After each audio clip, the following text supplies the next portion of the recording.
Génesis capítulo 12, Génesis 12, y aquí le he titulado Dios llama a Abraham.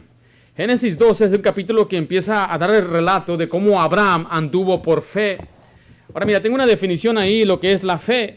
La fe es la convicción de lo que Dios dice, que lo que Dios dice es verdad y que lo que promete se cumplirá. Y usted dice, yo estoy convencido de eso, yo creo lo que dice, en otras palabras, la Biblia. Eso se llama fe. Esa es la fe en la Biblia. Mira lo que dice Hebreos 11:1. Dice la palabra de Dios de esta manera: es pues la fe, la certeza, o sea, la convicción de lo que se espera, la convicción de lo que no se ve. O sea que esta es una fe que no se basa en evidencias, no es en experiencias o observaciones, sino que se basa plenamente en lo que Dios ha dicho. O sea, lo que Dios nos dijo en las Escrituras, en la Biblia.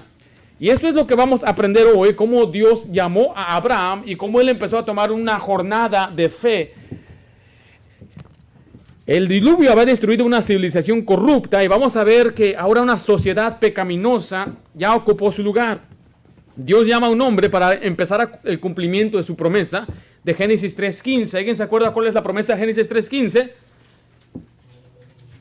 Que en esa simiente iba a venir, vimos ya, el Mesías, correcto. Dios iba a enviar al Salvador del mundo. Entonces ahora vemos que medio de un hombre llamado Abraham. Este hombre era descendiente de Sem, como vimos la semana pasada, y es el padre de la nación hebreo. Por medio de este hombre es que Dios va a bendecir al mundo. En este capítulo vamos a ver entonces el llamado de Abraham. Vamos a ver la fe de Abraham, pero también vamos a ver cómo Abraham tropezó. Escriba en lugar ahí el llamado de Abraham. El llamado de Abraham.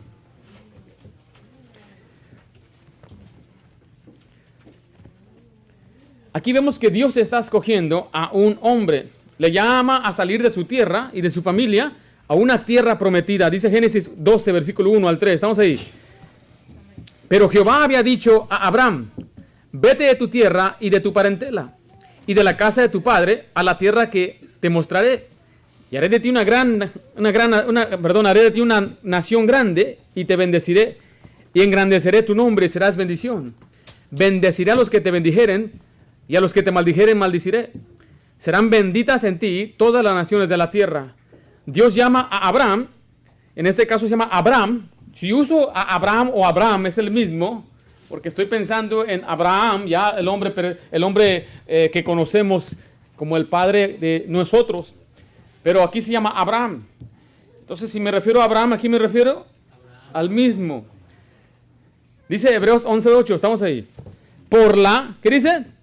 Por la fe, siendo llamado, obedeció para salir al lugar que había de recibir como herencia, y salió sin saber a qué. ¿A dónde iba? Entonces Dios lo llamó y le dijo: sal de tu tierra. Escribe en lugar ahí el mandato. Vemos el mandato. Le dijo: vete de tu tierra y de tu parentela y de la casa de tu padre. Ahora, ¿de dónde llamó Dios a Abraham? ¿Dónde estaba Abraham? La semana pasada empezamos a observar cómo salió Taré, que era el padre de Abraham, de un lugar llamado Ur. Y él viajó hacia un lugar llamado Harán, y en Harán murió su padre. Pero vamos a aprender ahora, al profundizar más en las Escrituras, que fue Dios el que llamó a Abraham, no fue a Taré, sino que Abraham se trajo a Taré. Ahora miren lo que dice Hechos capítulo 7, en su Biblia, Hechos capítulo 7, vamos a ver lo que Esteban dijo. Esteban predicó un gran mensaje aquí. Y entre ellos menciona a Abraham. Lo recuerda, Esteban estaba lleno del Espíritu Santo. Por lo tanto, lo que él dijo es por inspiración de Dios. Y aquí tenemos una nueva información que no teníamos en otras partes de la Biblia. Hechos 7, versículo 2 al 4. ¿Estamos ahí? Mire, y les dijo: varones hermanos y padres, oíd. El Dios de la gloria apareció a nuestro padre Abraham, estando, ¿en dónde dice ahí?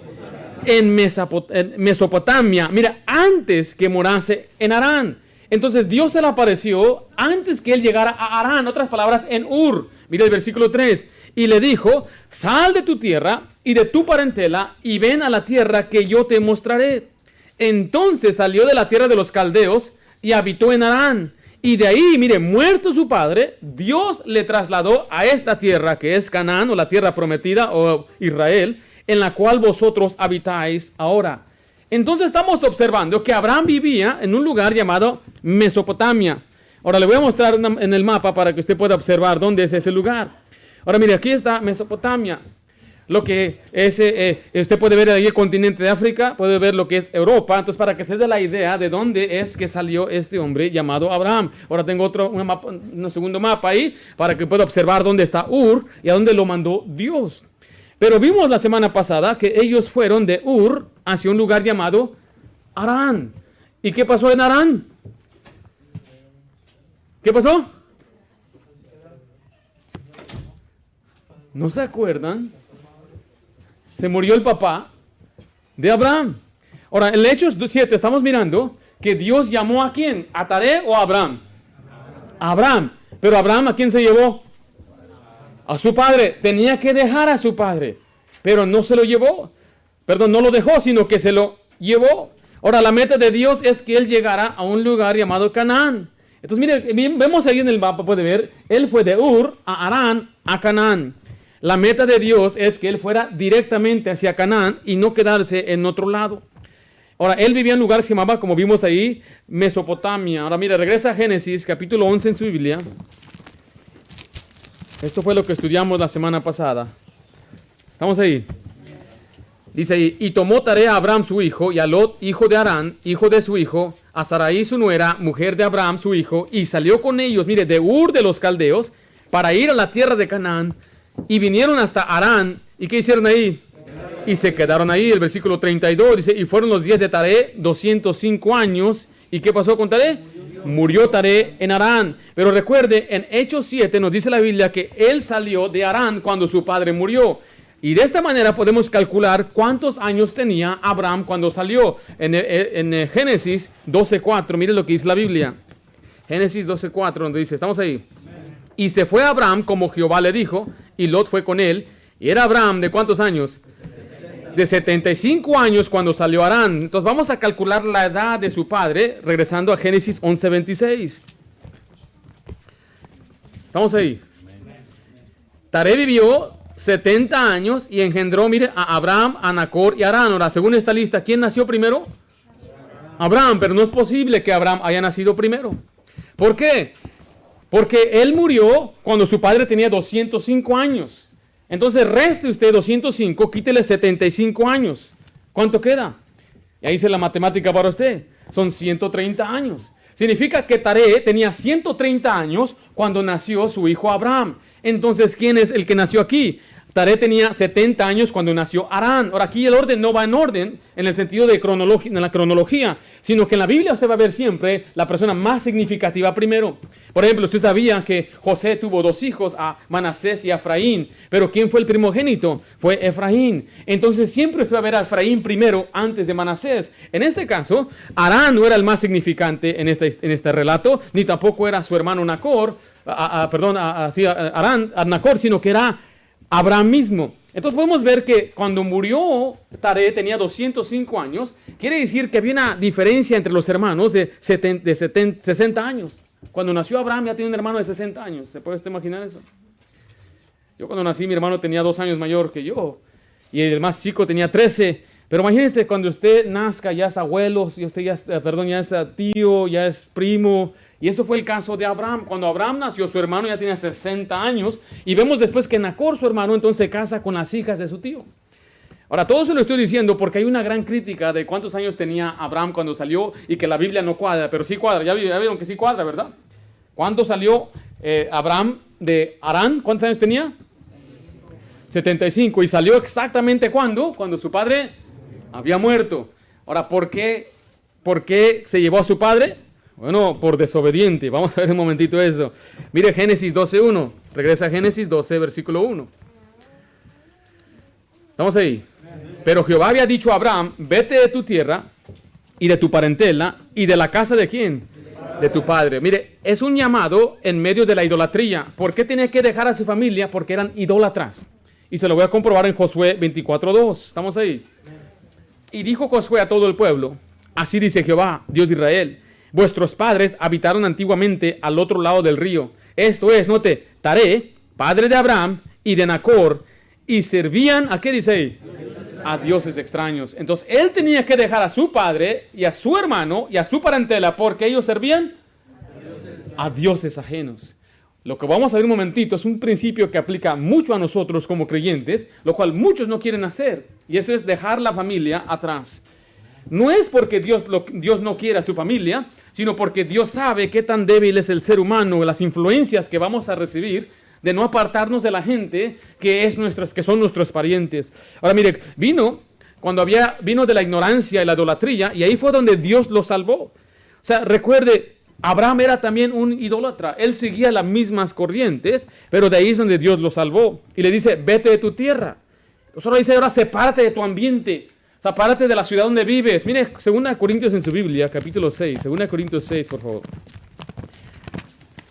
Escuche esto, la vida de fe exige una separación total de lo que es malvado y perverso y una devoción total a lo que es santo, incluyendo entonces nuestros ambientes.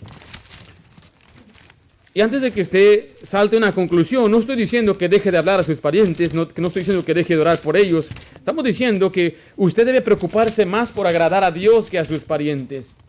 Debe preocuparse más agradar a Dios que a sus seres queridos, a sus amigos, a sus compañeros, a sus vecinos. 2 Corintios 6:14, ¿estamos ahí? No os unáis en yugo desigual con los incrédulos. ¿Con quién dice ahí? O sea, ahí debe haber una separación entre el que es el creyente y el que es un incrédulo. Ahora, ¿quién es el creyente? El que ha recibido al Señor, el que entiende el Evangelio, el que va a una iglesia bíblica. ¿Y quién es el incrédulo? Es el que no conoce del Señor, el que no ha sido salvo, el que no comprende las enseñanzas, no comprende sus principios, no comprende por qué se limita, no hace o hace. Dice, no unáis en yugo desigual con los incrédulos, porque mire, qué compañerismo. Esa palabra compañerismo habla de esa amistad, de intimidad de amigos. Tiene la justicia con la injusticia. ¿Y qué comunión? Ahí vemos otra palabra, la comunión, que es algo que tenemos en común. ¿Qué tenemos en común? La luz con las tinieblas. ¿Y qué concordia? Concordia es cómo tenemos nosotros armonía con ellos. ¿Qué concordia? Cristo con Belial. Cristo y Belial. Belial es el diablo. ¿O qué parte el creyente con el incrédulo? ¿Y qué acuerdo hay entre el templo de Dios y los ídolos? Porque vosotros sois el templo del Dios viviente. Como Dios dijo, habitaré entre ellos y seré su Dios, y ellos serán mi pueblo. Por lo cual, ¿qué dice ahí? Salí de en medio de... Es lo que le está diciendo Abraham. Salí de en medio de ellos y apartaos. Dice el pastor de mi iglesia. Dice ahí. Oh, no, ¿dice quién? Dice el Señor, y no toquéis lo inmundo, y yo os recibiré. Mire, 2 Corintios 7:1. Así que, amados, puesto que tenemos tales promesas, es nuestra salvación, limpiémonos de toda contaminación de carne y de espíritu, perfeccionando la santidad en el temor de Dios. Esto solamente puede suceder al apartarse y separarse de malas influencias. Que usted se limpie, se purifique, vaya perfeccionando en santidad. Es un principio bíblico. Proverbios 24:19 dice así la Biblia, no te entremetas con los malignos. 1 Corintios 15:33, no erréis. Las malas conversaciones, ¿qué hacen? Corrompen las buenas costumbres. El principio bíblico es, si usted quiere vivir una vida de fe triunfante, usted debe separarse de todo aquel que no siga a Cristo. Usted debe tomar la decisión de decir, yo no voy a andar en un yugo, andar unido, tener el mismo propósito, ir a la misma dirección con aquellos que no están profesando el nombre de Cristo. Salid de en medio de ellos y apartaos. ¿Qué significa apartaos? Separarse de ellos significa estar con ellos. Ahora mire, le voy a decir, no me malentiende, porque algunos dicen, no, ustedes son muy duros con la familia. Quiero que usted sepa esto. Dios le ha dado a usted una nueva familia. Aún Jesucristo, cuando vino su propia madre en carne, él no andaba con su madre y no la recibía a ellos, porque decía, mi familia, mi madre y mi padre son aquellos que hacen la voluntad de mi padre. Mi hermano, mi hermana son aquellos que hacen la voluntad de mi padre. Ahora, no quiere decir que era grosero con ellos, no quiere decir que no era amable con ellos, y tampoco quiere decir que no se sentaba a compartir un tiempo con ellos. El problema es este. Tenemos familiares incrédulos que no siguen al Señor. De pronto nos invitan a una fiesta donde no tiene nada que ver con la santidad de Dios, y usted no tiene que participar de esas cosas. Usted más bien tiene que reprender lo que el mundo hace. No tiene que participar de las cosas que ellos están haciendo y aprobar, decir, bueno, es mi familiar. Y el problema es que como es pariente, somos un poco más tolerantes con ellos. Pero eso es un error muy grave. Usted debe marcar una diferencia y decir, yo no puedo ya seguir esos caminos, no puedo yo seguir la corriente de este mundo en el mismo desenfreno. Pariente, yo te amo, pero ¿qué tal si mejor tomamos un tiempo en mi casa? Yo te invito y aquí en mi casa podemos disfrutar un tiempo de armonía y de comunión. Pero siempre habla del Señor. ¿Saben sus parientes que usted es creyente? ¿Sí lo saben o no lo saben? Porque en cuanto lo sepan, ellos van a empezar a alejarse de usted. Pero dice, no, pastor, yo soy de la secreta.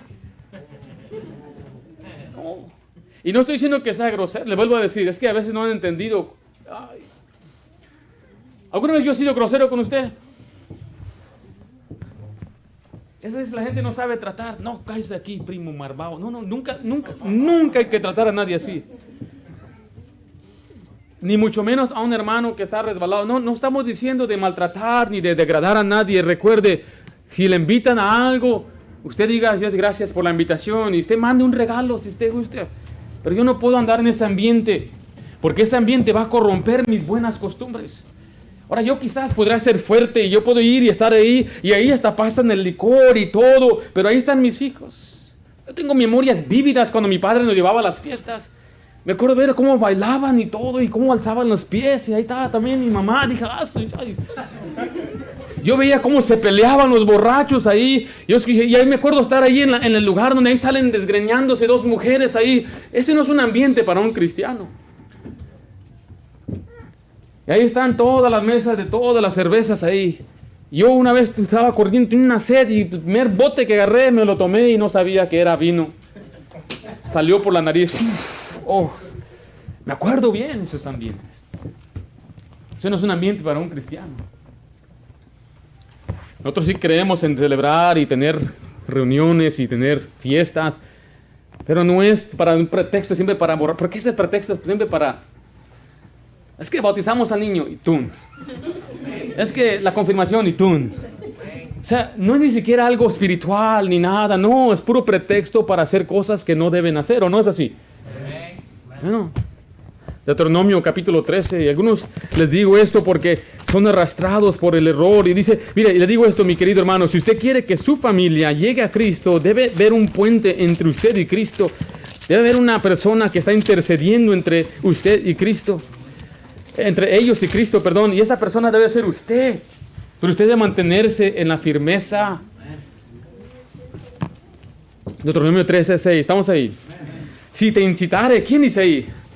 Ay, tu hermano, pero hijo de tu madre, o tu hijo, tu hija, tu mujer o tu amigo íntimo, tu mejor amigo, diciendo en secreto, vamos y sirvamos a dioses ajenos que ni tú ni tus padres conociste, de los dioses de los pueblos que están en vuestros alrededores, cerca de ti o lejos de ti, desde un extremo de la tierra hasta el otro extremo de ella.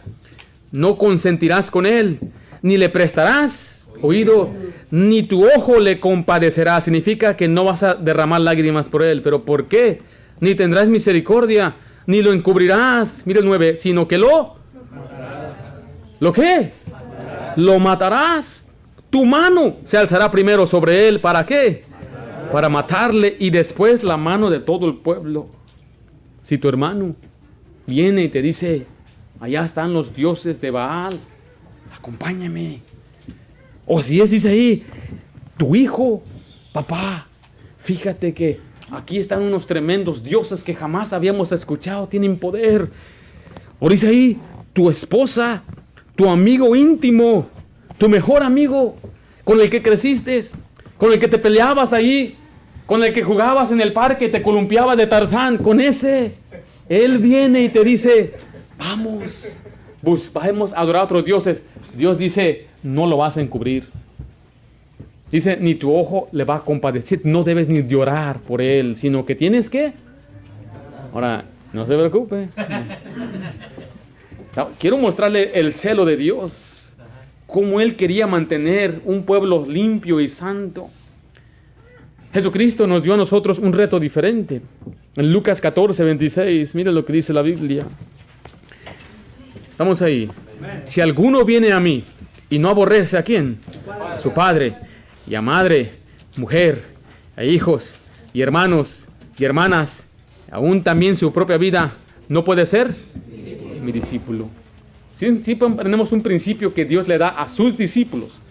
Vimos cómo Dios trataba el asunto con su pueblo cuando era una teocracia. Pero cómo Dios manda que nosotros amemos más a Dios de tal manera que nuestro amor por Dios tome primer lugar que nuestro amor por nuestros seres queridos. Cuando uno aprende a caminar por fe, uno se apoya solo en Dios, solo en su palabra, en su carácter, su voluntad y su poder. No estamos diciendo que se aísle de su familia y de sus amigos, pero ya no los considere su primer amor ni su primera obligación.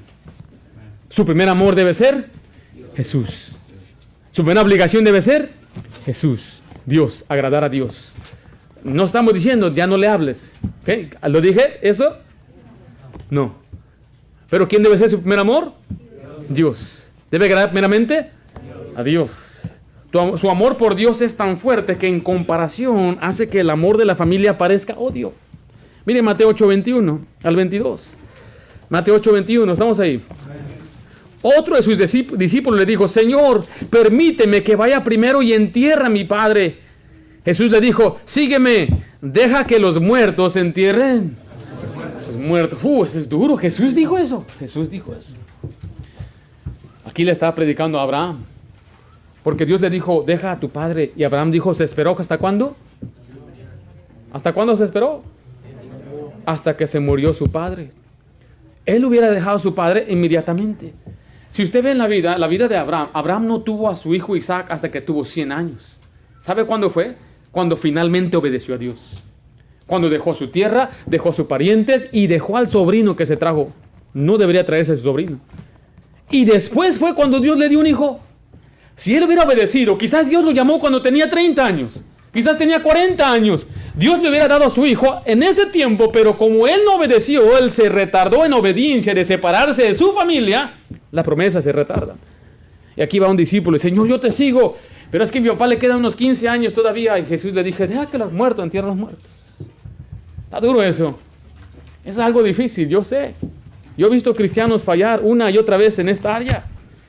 Yo no sé si hay otra área donde fallan más, pero es esta. Aquí yo he visto muchísimos. Gracias a Dios que yo no tuve que batallar con eso, porque padres son creyentes, mis hermanos son creyentes. Nosotros hemos aprendido a vivir una vida separada de nuestros seres queridos y nuestros primos y familiares ya ni nos buscan ni nos invitan. No tenemos ese problema. Pero usted tiene que aprender eso. Pero ¿sabe qué también ha sucedido? La bendición que hemos podido alcanzar a muchos de tus familiares. Muchos de nuestros primos, tíos han sido salvos porque han visto la firmeza de una familia que está siempre caminando, siguiendo los caminos de Dios. Y así es como Dios va a bendecir. De pronto aquí va a estar su hermano, de pronto aquí va a estar su primo, pero usted tiene que estar firme. En muchos casos es la esposa la que tiene que estar firme porque su esposo no quiere seguir a Dios, pero por la firmeza de la esposa, ¿qué pasa? Ahí va, les viene, dice la Biblia que por la firmeza de la mujer se salva al hombre. ¡Qué bendición! Por eso, mire, manténgase firme, manténgase consistente. Aquel familiar aquí va a estar con usted o en otra iglesia, pero feliz. Si usted obedece a Dios y este principio, usted va a disfrutar la verdadera alegría que viene de Dios. Salmo 1:1 dice así la Biblia, bienaventurado, feliz, dichoso, contento el varón que no anduvo en consejo de malos, ni estuvo en camino de pecadores, ni en silla de escarnecedores se ha sentado. Vimos ahí primeramente cómo Dios está llamando a Abraham, le dio un mandato, pero le dio una promesa también. Vemos, le dio una promesa, Génesis 12, versículo 2. Y haré de ti una nación grande, y te bendeciré y engrandeceré tu nombre, y serás bendición. Bendeciré a los que te bendijeren, y a los que te maldijeren maldeciré, y serán benditas en ti todas las naciones de la tierra. Vemos que le da una promesa. ¿Qué es una promesa? Es obligarse a una persona a hacer una cosa. Dios dice, te voy a hacer una gran nación. Y esta es la nación de Israel. Voy a engrandecer tu nombre, te voy a dar un gran legado. Y en verdad, Abraham tiene un gran legado hasta este día. Dios lo bendijo materialmente, pero también espiritualmente. Serás bendito, serás bendición a toda la nación. Si alguien te maldice a ti o alguien te bendice, yo voy a maldecir al que te maldice y voy a bendecir al que te bendice. En ti serán benditas, ¿quién es? Toda la nación. O sea, ¿de qué trata eso? Una promesa que se extiende hacia Jesucristo. Hechos 3:25 al 26 de esta manera. ¿Estamos ahí? Vosotros sois los hijos de los profetas y del pacto que Dios hizo con nuestros padres, diciendo a Abraham, En tu simiente serán benditas todas las familias de la tierra. A vosotros, primeramente, Dios, mire, había levantado ¿a quién? A su Hijo. Lo envió para que bendijese, a fin de que cada uno se convierta de su maldad. Entonces vemos, esta promesa de bendición viene por medio de su Hijo Jesucristo. La promesa se cumple en el Evangelio. La semana pasada vimos lo que dice a Gálatas 3, donde dice la Biblia que somos hijos de Abraham por la fe. ¿Se acuerdan de ese pasaje que leímos? Este pasaje extiende la bendición más allá de una nación. Dios no solamente quería bendecir a una nación, o sea que por medio de esta nación iba a bendecir a todas las naciones. Hay veces personas que malentienden en la enseñanza en la Biblia, que piensan que el Antiguo Testamento se trataba solamente de Israel. Pero usted va a observar a través de todas las escrituras que había gente que no era israelita, que estaban ahí en el pueblo de Dios. Usted solamente vea como Rahab. Ella es parte de la genealogía de Cristo. Ella no era de Israel. Usted puede ver a otra mujer como Ruth, moabita. No era parte de la genealogía de Cristo. Usted puede ver cómo Dios se interesaba por los de Nínive. Nínive no eran del pueblo de Dios, y Dios mandó un hombre llamado Jonás a predicarles y iba a traer algún juicio sobre ellos, pero se arrepintieron porque a Dios les decía: ¿cómo voy a traer un juicio a un grupo grande de 120,000 que no conocen ni su mano derecha ni su izquierda, hablando de niños de Nínive? Nos vemos una y otra vez que a Dios le importaba todas las naciones, a todo el mundo, pero era Israel, era la nación como asentada en un monte para que resplandeciera. Y cuando llegó Salomón a ser rey, fue cuando esa fama se extendió hasta lo más último de la tierra y gente venía a adorar a Jehová. Ese era el propósito de esta nación. Pero esta promesa, le leo repetir, se extiende a todos. Allí en Apocalipsis 5:9, la Biblia dice: y cantaban un nuevo cántico. Está hablando de la gente que ha sido salva, diciendo: digno eres de tomar el libro y de abrir sus sellos, porque tú fuiste inmolado, mire, y con tu sangre nos has redimido para Dios de todo linaje y lengua y pueblo y nación. Cuando estemos en el cielo, vamos a ver a gente de todos los lugares. El cielo no nomás es para los güeritos. El cielo es para todos, los chinitos, asiáticos, morenitos, de todo. Ahí estaremos todos ahí alabando al Señor. ¿Se puede imaginar? Por eso, si usted ahorita es racista, quítese eso. Todos venimos, es la Biblia, de una sola sangre. No hay razas. Usted escucha: ¿de qué raza eres tú? No, somos, nada más existe el ser humano. No somos ni especies, ¿eh? ¿Cuántas razas hay? Solamente una. Todos venimos de la misma. Ahora, ¿por qué nos vemos diferente? ¿Quién sabe? Quizás por el ambiente. Hay unos más morenitos que otros más altos. Vamos a un lugar allá en México, hay unos chaparritos así, bien chaparritos. Tienen así una cabeza grande, así, pero están chaparritos. Otros son bien altos. Ahora, eso de ser gordito, flaquito, eso es culpa suya, ¿ok? Pero mire, todos aquí tenemos diferentes, nos miramos de una manera diferente. Y no decir: es que yo soy de México y tú eres ¿de dónde? Usted es de Perú. No, yo no me junto con los peruanos. No. O decir: no, yo me junto con los salvadoreños. No. O decir: no, acá ya están los pochos que ni siquiera hablan español, pobrecitos. Ya se agüitaron, ¿verdad? O decir: es que, mire, le digo esto, aún en la misma familia me cuentan mis parientes que tenía una bisabuela, Macata se llamaba, una mujer muy blanca, ojos de color, y cuando nacía un nietito cafecito, no lo quería. Sáquese, le pellizcaba a los morenitos. Y acá a los blanquitos: véngase para acá, véngase para acá. Ahí va yo, pues, ¿qué pasó? Pero a Dios no le interesa eso. Dios nos hizo de todos los colores. Tenemos que aceptarnos y amarnos a pesar de nuestras culturas diferentes. No es que nosotros somos así, nosotros hablamos de esta manera, no es que nosotros pensamos así. En Cristo debemos tener los mismos principios y valores, y qué bendición que somos diferentes. Me encanta probar comida de todas partes. No quiero el mole igual, hay mole dulce, hay mole picante, hay popusas, hay pan con pollo, hay baleadas, las de Honduras. Luego hay unas tremendas fusiones, que vi el mejor pozole que he probado, es una fusión de Guatemala y México, que no cualquier México, es la Ciudad de México, es el pozole bendito. No fuera posible a lo menos que no hubiera ese racismo, qué bendición. Hay que amarnos unos a otros, hay que querernos. No hay mirar, no diga usted algún día a su hijo: no quiero que te cases con esa persona porque él es de aquel país o aquella es de aquel país o se ve de esta forma. No. Yo digo a mis hijas: cásense con un hombre que ama a Dios. si es un chaparrito así ahí de Oaxaca o de Chiapas, o si es un alto de no sé europeo, o si es un asiático, con que él ame a Dios es lo más importante, que él ame a Dios y te va a amar a ti.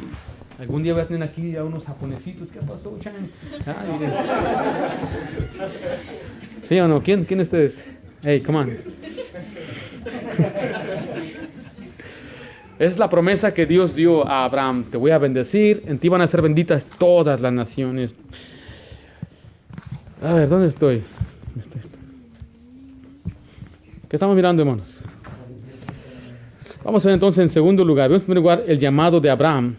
En segundo lugar, vamos a ver la fe de Abraham. La fe de Abraham.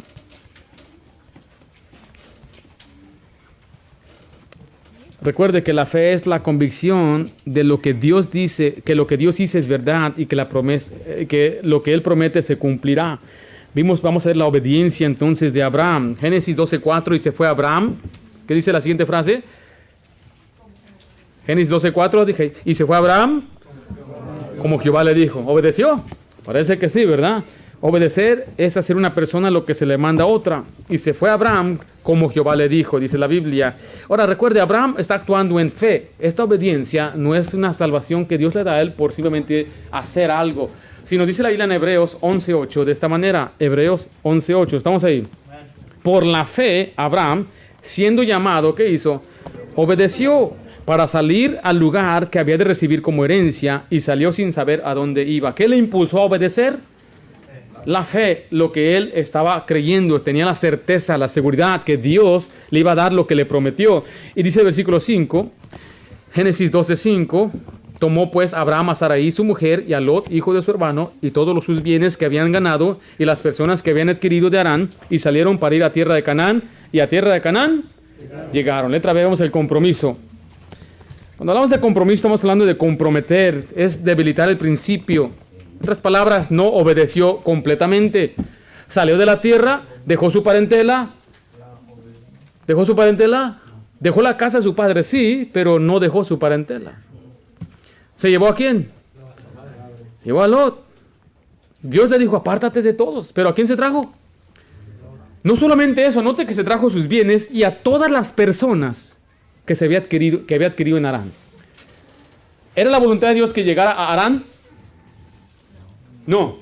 Él tenía que ir directamente de Ur, pasar nada más de ahí por Harán y ir a Canaán. Pero como se quedó en Harán un tiempo determinado, empezó a adquirir personas. ¿Qué significa eso? Eran sus esclavos, sus siervos. Y Dios le dijo que tenía que venir solo. Ahora, ¿cómo sabemos que Dios lo llamó solo? Bueno, Isaías 51:2 dice así. Estamos ahí. Mirad a Abraham vuestro padre y a Sara que os dio a luz, porque cuando no era más que uno solo, ¿qué dice ahí? Lo llamé. ¿A cuántos llamó Abraham? ¿A cuántos llamó Dios, perdón? A uno solo. Y dice, lo llamé a él solo. Dije, sente tú solo. Obviamente con su esposa. ¿Pero quién llevó él? Un gran gentío de personas se llevó. Más adelante vamos a ver que tenía 318 siervos, esclavos en su casa. Todas estas cosas están retrasando la promesa que Dios tiene para Abraham. Letra C, escribe ahí el testimonio. El testimonio. Cuando hablamos de testimonio, esta es una declaración pública de lo que uno cree. Veamos versículo 6, en Génesis 12:6. Este lugar era un lugar habitado por paganos. Dice ahí, y pasó Abraham por aquella tierra hasta el lugar de Siquem, hasta el encino de Moré, y el cananeo estaba entonces en la tierra. Significa que cuando él llegó había un grupo de idólatras ahí, llamando los cananeos. Génesis 12:7, vemos una infalible certeza, la promesa de Dios. Y apareció Jehová a Abraham. Miren, le apareció cuando ya llega a la tierra que le prometió. Y le dijo, a tu descendencia te daré esta tierra, es la promesa. Y edificó ahí un altar a Jehová, quien le había aparecido. Note que ahora le da la promesa diciendo, toda esta tierra va a ser tuya, pero ¿quién vive ahí? ¿Están conmigo, mis hermanos? ¿No les da vergüenza que lo regañe? Y aparece en internet, está regañando el pastor a los hermanos. Atención. Y apareció Abraham y le dio la promesa.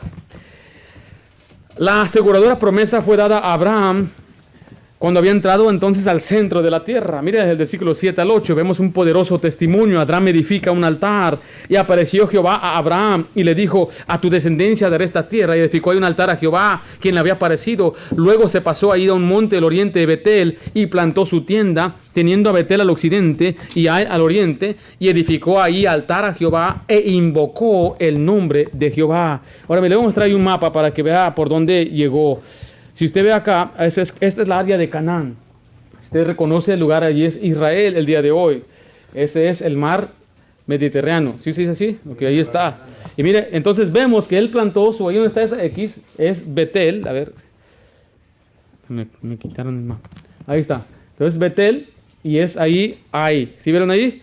Ahí es el lugar donde llegó este hombre llamado Abraham. Hebreos 11:9, mire lo que dice la Biblia. Por la fe habitó como extranjero en la tierra prometida, como en tierra ajena, morando en tiendas con Isaac y Jacob, coherederos de la misma promesa. Entonces vemos ahí que él hizo algo, se dice invocar el nombre de Jehová. Ya hemos aprendido de eso aquí en la iglesia. Invocar el nombre de Jehová significa declarar, dar un testimonio público de que usted cree en Jehová, que ellos creían en Jehová. Ahora mire Génesis 12, versículo 8. Ahí dice la Biblia al final: e invocó el nombre de Jehová. Hace una confesión religiosa, estableció un culto verdadero y religioso y declaró su fe en la promesa de Dios. Este es el primer lugar de culto verdadero que se levantó después, en la tierra prometida. Génesis 12:9. Vemos que va saliendo hacia el sur. Y Abraham partió de ahí caminando y yendo ¿hacia dónde? Hacia el Negev. Vimos en primer lugar entonces la llamada de Abraham. Número 2, vimos la fe de Abraham. ¿Sí estamos número 2, hermanos? ¿O todos estamos en la primera? No, vamos a la 3. ¿En la 3? ¿Ya se quieren ir, hermanos? La fe de Abraham. Número 3, la falta de fe de Abraham. La falta de fe de Abraham. Los primeros pasos de fe no siempre son pasos de gigantes. Son pasos pequeños. Le digo simplemente sal. Es todo, muy sencillos. Pero no lo hizo como Dios quiso. Entonces Abraham es un hombre que va a estar fallando una y otra vez. Lo vamos a ver en el relato de la Biblia. Escucha esta frase. Alguien dijo: una fe que no puede ser probada es una fe que no puede ser confiada, o una fe en la cual no se puede confiar. Es algo que yo no entiendo de Dios. Dios conoce nuestros corazones. Pero mire, Dios aún nos prueba. Quizás es para nosotros mismos. Pero mire lo que dice Deuteronomio 8:2. ¿Estamos ahí? Amén. Y te acordarás de todo el camino por donde te he traído Jehová, tu Dios, estos 40 años en el desierto, para afligirte, para, ¿qué dice ahí? Probarte, para saber lo que había, ¿dónde? En tu corazón, si habías de guardar o no sus mandamientos.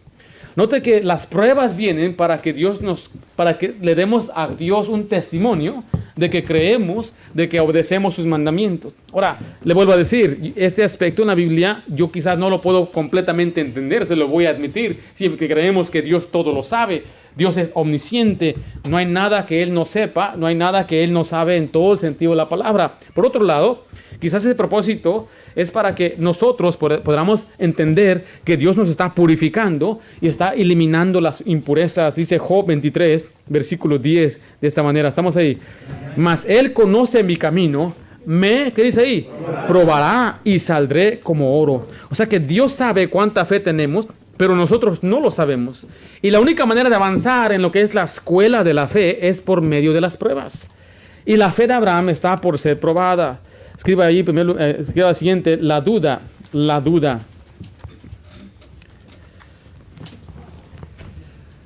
Génesis 12:10. Estamos ahí. Hubo entonces hambre en la tierra y descendió Abraham a Egipto para morar allá, porque era grande el hambre en la tierra. Ahora mire, ¿qué es lo que sucede? Es lo que sucede con todos los creyentes cuando son nuevos. Les entra duda. La duda no es algo necesariamente malo, simplemente quiere decir que le hace falta crecer. La incredulidad es una cosa, la duda es otra. Abraham, siendo recién convertido, apenas él conoce a Jehová, está enfrentando su primer prueba. Note las circunstancias: había hambre en la tierra de Canaán. Pero no solamente había hambre, dice la Biblia, era grande el hambre en la tierra. Ahora recuerde, él tenía mucha gente que alimentar. Ahora, a menudo la hambre en la Biblia es una prueba disciplinaria para el pueblo de Dios en la tierra de Canaán. Y eso lo puede ver usted a través de toda la Biblia. Porque ¿quién es el que manda la lluvia? Y si no llueve es porque ¿quién detuvo la lluvia? Dios. Y ahí vienen las pruebas. Recuerde una mujer llamada Noemí. Ella junto con su esposo y sus hijos salieron de la tierra de Betel, que era cerca donde estaba Abraham.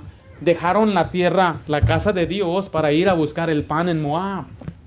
Ellos no se mantuvieron en el lugar donde Dios los quería. ¿Quién trajo a Abraham a Canaán? Dios lo trajo. Ahora, Dios en alguno de estos versículos que leímos le indicó que saliera de allá.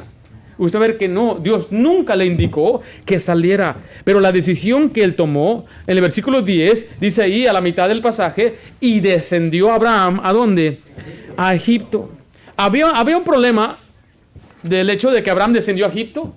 O sea, usted lógicamente diría, si aquí no hay ni para comer, en esta ciudad, aquí donde vivimos, aquí en California, no hay ni para comer, ¿sería malo que usted se vaya de este lugar a un lugar donde hay para comer? Usted diría, pues no.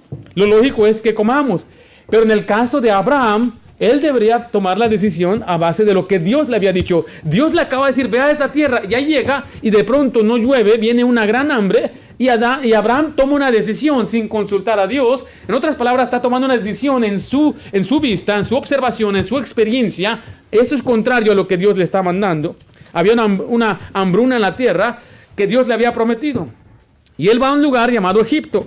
Ahora, ¿qué simboliza Egipto? ¿Están aprendiendo? ¿Mande? Paganismo, el mundo, representa todo lo que es el sistema de este mundo.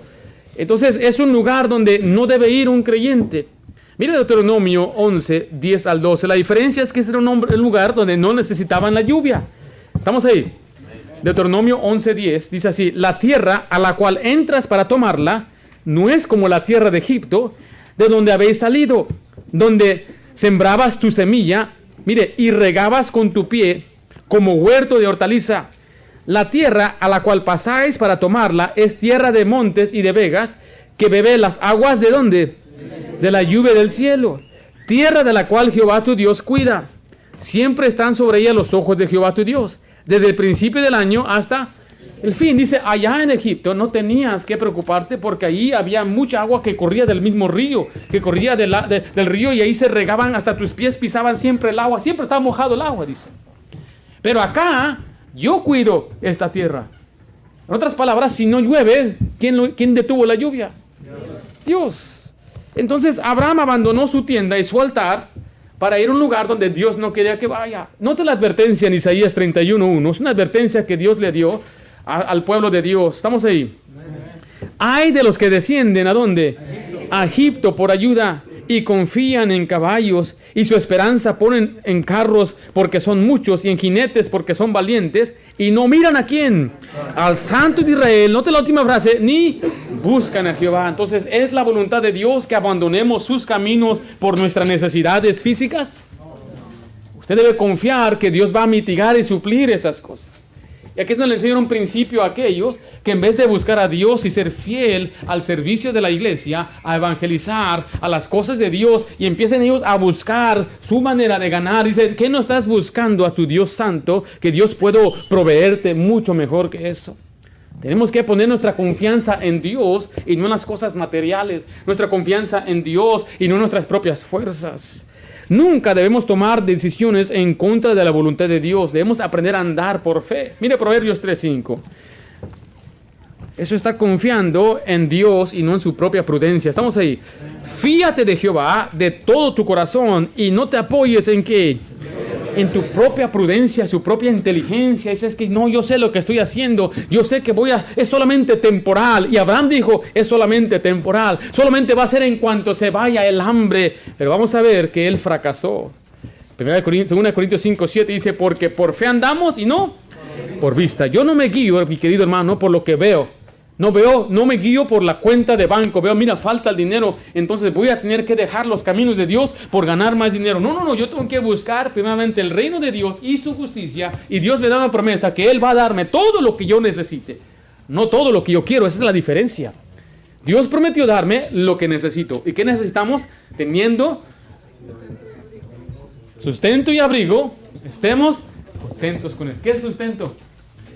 Suficiente, mire, que esté bien llenito, bien vestiditos, un lugar donde vivir, y eso es lo mínimo que necesito para sobrevivir.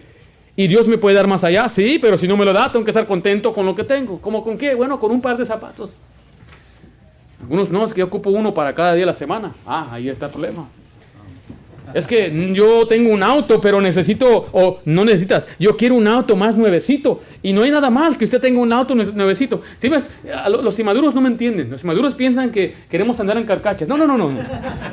Lo que estoy diciendo es que si Dios le bendice, le prospera y no hay ningún tropiezo en las cosas que Dios le está dando, porque usted lo pone a él primero y le sigue bendiciendo, y usted dice, bueno, ya pasé de la carcacha a un carro medio usado, y del carro medio usado a uno nuevo. Esa es bendición de Dios. El problema es cuando dije, y no puedo yo seguir a Dios porque quiero ese carro, pero aquí está la carcacha. No, yo aquí estoy en Estados Unidos, no andar manejando una carcacha. Quiero ese carro, y no hay nada mal que queramos prosperar y tengamos cierta ambición, pero el problema es si usted está poniendo primeramente los tesoros antes que buscar a Dios. Ahí es el problema, ese es el detalle. Ahí es donde fracasamos entonces, porque ya no andamos por fe, andamos por vista.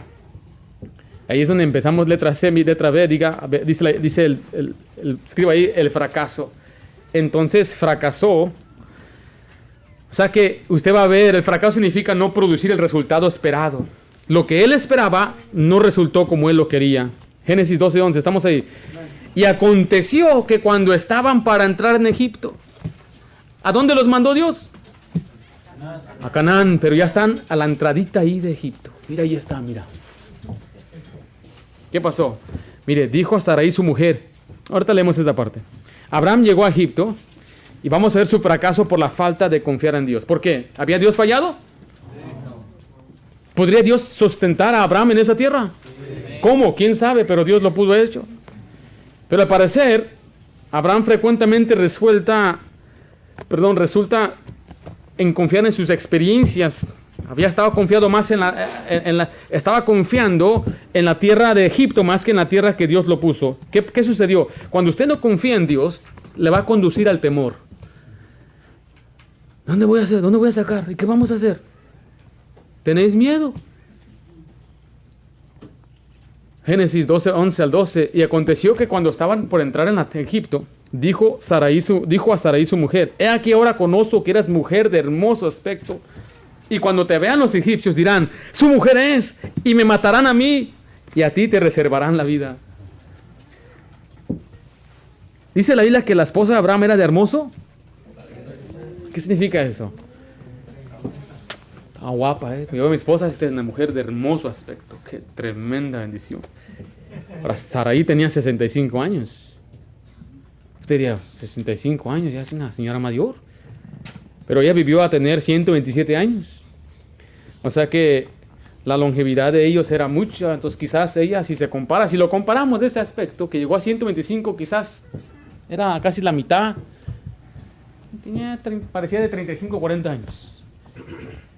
Y él dijo, cuando vean a Sarai, van a decir: wow, qué tremenda mujer, nomás maten a su esposo para quitársela. ¿Dónde salió eso? Cuando no confía en Dios, empieza usted a tener temores que no ¿era racional este temor o no? ¿Piensa usted que no? Mire Génesis 26. Quizás era algo común. No es la única vez que vemos este temor. Génesis 26:6, estamos ahí. Génesis 26:6, dice la Biblia: habitó pues Isaac es hijo de Abraham, en Gerar. Y los hombres de aquel lugar le preguntaron acerca de su mujer. Y él respondió: es mi hermana, porque tuvo miedo de decir: es mi mujer, pensando que tal vez los hombres del lugar lo matarían por causa de Rebeca, pues ella era de hermoso aspecto. Entonces parece que era algo común. Que vean una mujer con un hombre, de pronto ya estaba con otro. Oye, ¿qué no era la esposa de Javier? No, Felipe mató a Javier, le quitó a su esposa. A la mujer era algo, vemos que era un temor que esos hombres tenían. Decían: mira, si entramos a la ciudad y los hombres, dice que preguntaron por ella. ¿Por qué creo que preguntaron por ella? ¿Esa mujer quién es? ¿Será bien guapa, yo creo? Entonces, cuando usted no camina por fe, va a caminar con temor, con miedo. Ahora, quizás era su imaginación, no sé. Pero regresa ahí al pasaje, a Génesis 12. Nadie es tan débil y fuera de lugar como los cristianos que se apartan de la vida de fe, viven con temor y qué va a pasar y qué va a suceder. Pero lo que Abraham hubiera hecho es buscar a Dios en Canaán. Mira lo que dice Salmo 34:4. Estamos ahí. Busqué a Jehová y él me oyó y me libró ¿de qué? De todos mis temores. Él hubiera buscado a Dios y Dios le hubiera librado de cualquier temor. Me hace falta para el pan, no tengo para sustentar a mi familia, no hay lluvia, y Dios hubiera contestado su oración, pero no, como no lo hizo, entonces él, impulsado por el temor del hambre, llega a Egipto y sigue con ese mismo temor, el temor de que lo van a matar. No sentía la seguridad de Dios. Mire Salmo 118:6. Jehová está conmigo. ¿Qué es la siguiente frase? No temeré lo que me pueda hacer ¿quién? El hombre. Una persona que está confiado en Dios no vive con miedo. ¿Y qué me van a hacer? ¿Y qué me va a pasar? ¿Y qué va a venir en mi vida? Y aquella persona no me quiere. Y si camino por aquí, Santana, me dan un tiroteo. No, usted no tiene por qué tener temor. Si viene otro virus, no tenga temor. Si fue hecho por el hombre, no tenga temor. Mire Salmo 56:11. Ahí nos dice la desconfianza nos lleva al temor al hombre. Estamos ahí. En Dios he confiado, no temeré qué me puede hacer el hombre. No buscó a Dios, sino que se apoyó en su propia prudencia. ¿Y qué le llevó a tener? Temor. Cuando usted no camina por fe, cuando usted no camina confiando en Dios, se va a llenar de temor. Temor de mañana, temor de la economía y qué va a pasar y la administración. Pídele a Dios que le libre de sus temores. Si usted simplemente sigue a Dios, vive por fe, no tiene usted por qué tener temor. ¿De dónde vendrá el pan? De una forma, Dios lo va a mandar. Dicen que aquí en California ya llegó un lugar donde venden el galón por $8 el galón. Está tremendo. ¿Sí se acuerdan? Lo que cuando empezó todo esto y no había comida en las tiendas, ¿se acuerdan? Estaban acaparando. Y ahorita hay quienes no pueden ni comprar fórmula o leche para sus hijos. Y ¿cuándo nos imaginamos que viéramos eso en nuestro país? Y todo el mundo se burla de nuestro país ahorita, casi como un mundo tercermundista, dicen, ni fórmula tienen para sus hijos. El problema con la gasolina, y hemos ordenado folletos nuevos y había un material que nos gustaba y nos decían ese material ahorita no lo están produciendo porque hay problemas al otro lado del mundo y no hay material, o sea, los recursos escasan, pero si caminamos por fe, no hay por qué tener temor. Si sube la leche, Dios va a dar para la leche. La leche, Señor. Es que está bien caro. Dios nos va a dar lo que necesitamos. ¿Sí confía en Dios o no confía en Dios? ¿Le ha faltado algo? No, ¿verdad que no? Mire, no nos ha faltado nada. No se haga. Siguen comprando sus pizzas, no se hagan ahí, a Little Caesars. Siguen ahí, no diga que no, ahí siguen, el refri sigue lleno. ¿O no? Si usted confía en Dios, no le va a hacer falta nada. A nosotros nos probó Dios, pero bien fuerte este año. Hablando económicamente. No les voy a dar detalles, pero era una tremenda prueba. Déjenles doy unos detalles para que me entiendan. El año pasado el gobierno que manda unos cheques para los niños, ¿se acuerdan? Que para el niño, que es Advanced Checks Credit, decían. No, pues me lo cobraron este año. Ya debíamos, pero tanto dinero, mucho. ¿Cómo lo vamos a hacer? Tú no te preocupes, tú sigue sirviendo al Señor. Yo me lo voy a ver. Ya faltaban días y voy a hacer una extensión, porque usted puede hacer una extensión para pagar los impuestos después. No estamos hablando de $1,000, ni $2,000 más, ni de $3,000 más. Usted puede hacer una extensión. Y sabe que cuando era el tiempo de hacer la extensión estaba en Ecuador y se me pasó. Y el que estaba conmigo hizo la extensión estando en Ecuador, pero a mí se me pasó. Yo regresé y dije, estoy esperando una carta que digan, debes tanto. Y te cobran con intereses, ¿eh? No dicen, no pudiste. No, y ese te sigue. Y si no, te meten a tu banco y te lo sacan del banco y van hasta quitarte tus autos, todo. Le dije a mi esposa, Dios nos va a suplir las necesidades. La verdad le digo, no tuve ni una preocupación. Era una prueba grande, pero dije, ni modo.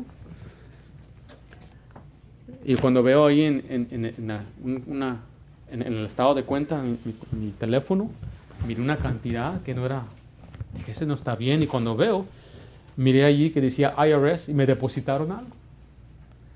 Y tenía un código. Entonces yo fui a averiguar lo que el código decía. El código decía que era un ajuste.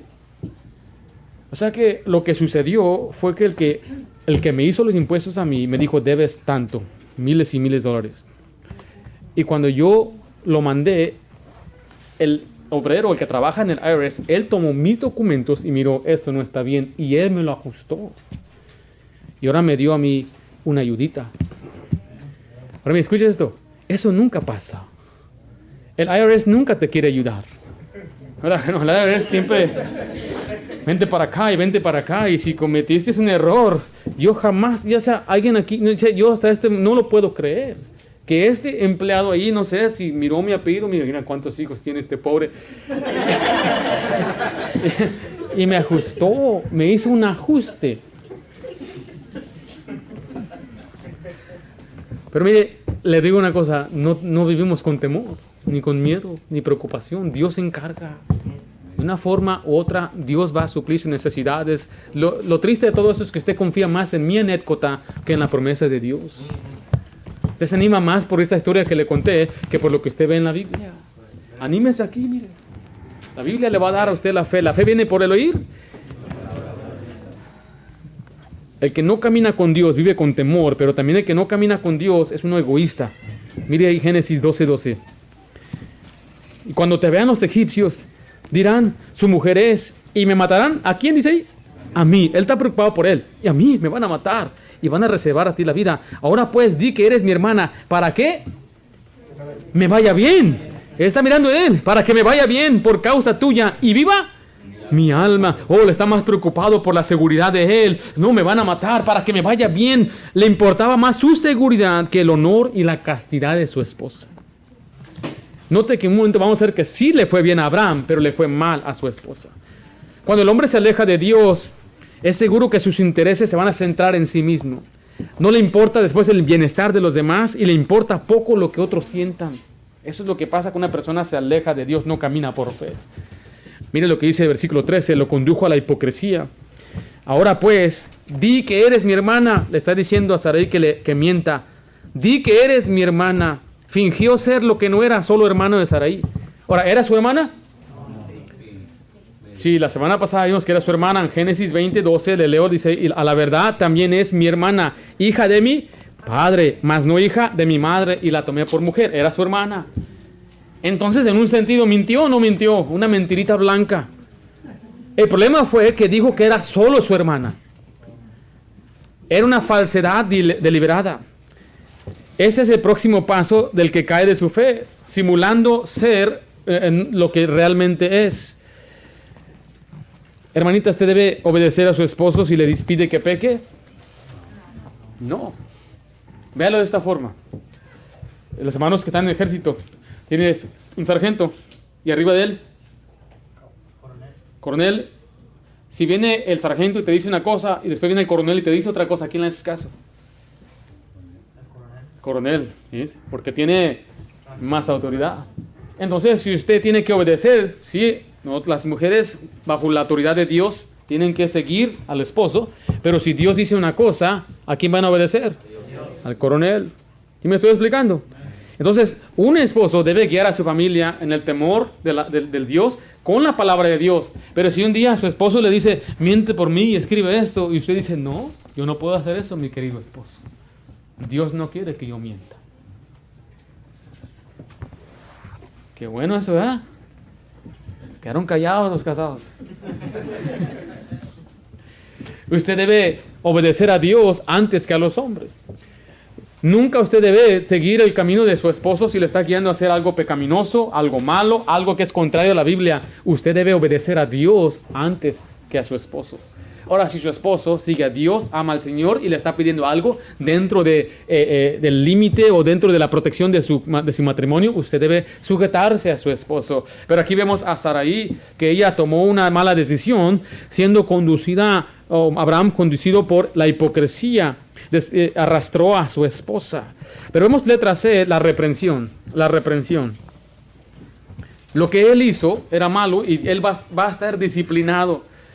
Note lo que pasa en el versículo 14 al 16. Vemos que su esposa es llevada a casa de Faraón. Ahora, Faraón es el título del hombre supremo, ahí el rey. Es una palabra para el rey. Entonces vemos muchos faraones.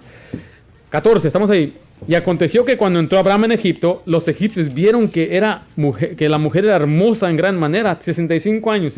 También la vieron los príncipes de Faraón y la alabaron delante de él. Y fue llevada la mujer ¿a dónde? A la casa de Faraón, e hizo bien a Abraham por causa de ella. Y tuvo ovejas, vacas, asnos, siervos, criadas, asnas y camellos. Decían, esta está bien guapa. Wow, la alabaron. Mira, llévate estos corderos. Nada más porque tiene una esposa guapa. Y mire, llévate, te damos camellos. Le está haciendo mucho bien. Pero ¿dónde está su esposa?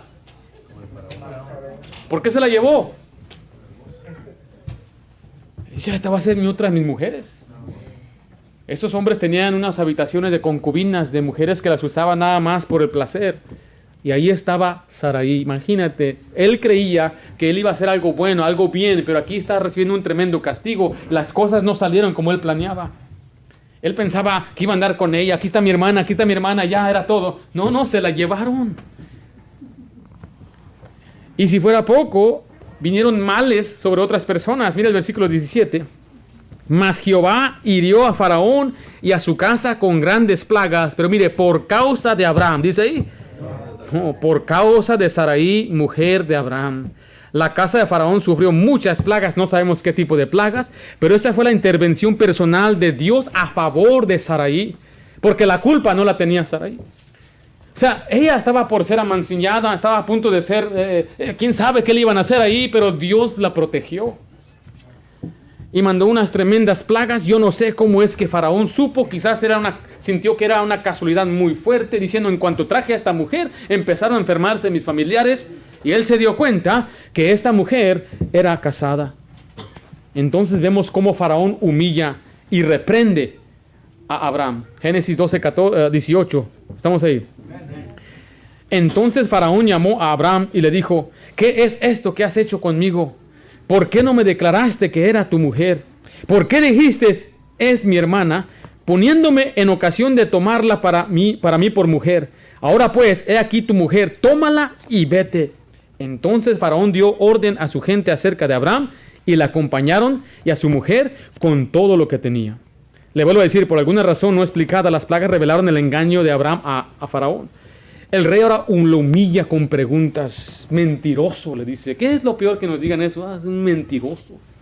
¿Por qué no me dijiste la verdad? ¿Por qué me dijiste esto y aquello? Y no, si fuera poco, hasta lo expulsaron del país, lo deportaron. Sálgase, y lo acompañaron hasta ya no te queremos aquí. Abraham, tú ya no eres bienvenido aquí. Y lo deportaron. Abraham fue humillado públicamente por Faraón. Mire lo que dice Proverbios 10:22. La bendición de Jehová es la que enriquece y no añade tristeza con ella. ¿Fue bendecido Abraham? ¿Recibió bendiciones? ¿Recibió cosas? Camellos, muchas ovejas. ¿Pero qué vino con ello? Tristeza. Él no solamente pagó por su pecado ahí, pero en Génesis 16:1 nos habla de una mujer sierva egipcia llamada Agar, la cual Sarai se llevó de Egipto. Y esta mujer le va a causar problemas a Sarai y a Abraham después. O sea que el pecado siempre te alcanza. Es importante tener mucho cuidado en nuestras vidas, porque quizás ahorita creemos que estamos recibiendo bendición, pero como no es de Jehová, añade tristeza. Viene la tristeza. No, es que Dios me va a bendecir. No, y de pronto sí, te bendice económicamente, pero pierdes a tus hijos. Te bendice económicamente y dices, no, pues voy a esmerarme y trabajar. Y usted no pasa tiempo con su familia. Usted sacrifica mucho y de pronto sus hijos no quieren nada con Dios. ¿De qué sirve tener una casa? No, carros, muchas cosas, pero no tener a sus hijos ahí. Obviamente tener las dos cosas es una tremenda bendición. Pero yo sé que nadie aquí diría, yo quiero sacrificar lo material por la vida espiritual de mis hijos. ¿Verdad que nadie piensa así? El problema es que muchos cristianos se engañan pensando como Abraham, es solamente por un ratito, es solamente por un momento. solamente vamos a tratar de superar este hambre y vamos a regresar a los caminos de Dios. Pero yo he visto una y otra vez que no resulta de esa manera. Este pasaje, memoríceselo. La bendición de Jehová es la que enriquece. Cuando Dios te bendice y te enriquece, te trae mucha alegría y gozo y no añade con ella tristeza. Vimos hoy el llamado de Abraham, vimos la fe de Abraham, pero también vimos la falta de fe de Abraham. Y esto va a ser un patrón que vamos a ver una y otra vez en la vida de este hombre. Así que terminamos lo que es capítulo 12.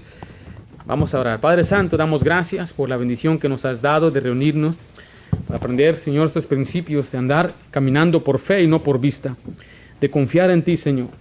Señor, quizás algunos de nosotros tenemos que aprender a apartarnos de ciertas personas, de ciertos ambientes o aún de ciertos familiares que nos impiden, Señor, servirte de todo corazón y con todo nuestro tiempo.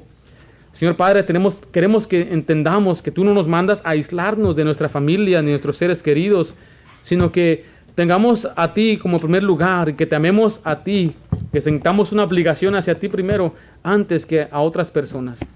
Queremos ser tus discípulos leales y fieles, que te amemos a ti, estemos dispuestos a seguirte a pesar, Señor, de lo que puedan decir nuestros amigos o seres queridos.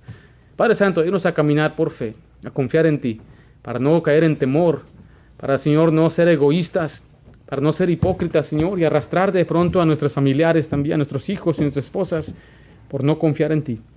Padre Santo, te pido que tú nos bendigas, pero que sea tu bendición la que nos enriquezca, y no nuestra propia ingenuidad, no nuestro propio talento, nuestra propia prudencia. Y así, Padre, no habrá tristeza con lo que tú nos das. Te lo pido en nombre de Jesús. Amén. Gracias por escuchar los mensajes de la Iglesia Bautista de Santa Ana. Esperamos que la predicación haya sido de gran bendición para su vida. Y si es así, comparta este mensaje con otra persona. Si alguna vez se encuentra en el sur de California, visítenos a uno de nuestros servicios en la Iglesia Bautista de Santa Ana. También le invitamos que visite nuestro canal, en donde encontrará mensajes de doctrina y de aliento para su vida. Sobre todo, le animamos a que nos acompañe para nuestros 3 servicios, en donde podremos seguir creciendo en la gracia y el conocimiento de nuestro Señor Jesucristo por medio de su palabra. Dios les bendiga y tengan un gran día. Para más información sobre nuestra iglesia y los eventos del año, visítenos en la web en santaanabaptist.org y planee su calendario con nosotros. También visítenos en YouTube o en Facebook para ver los mensajes de nuestra iglesia. Todos los mensajes son grabados y subidos a nuestro canal, Iglesia Bautista de Santa Ana.